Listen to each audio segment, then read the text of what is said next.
La torture et le Moyen-Âge.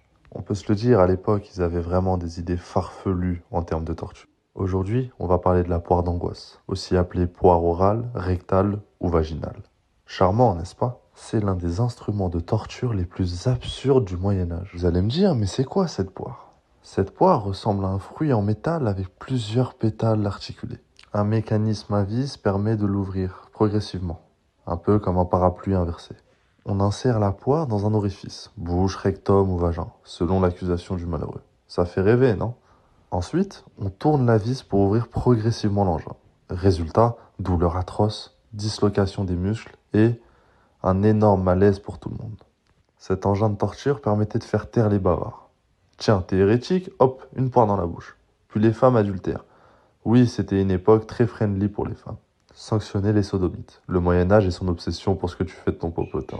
On raconte même que certaines versions étaient équipées de pointes internes. Mais honnêtement, à ce stade, autant mettre des piranhas dedans et aller jusqu'au bout de l'absurde. Enfin bref, c'était vraiment des sadiques au Moyen-Âge. Après ça, vous ne pourrez plus jamais voir une poire de la même façon.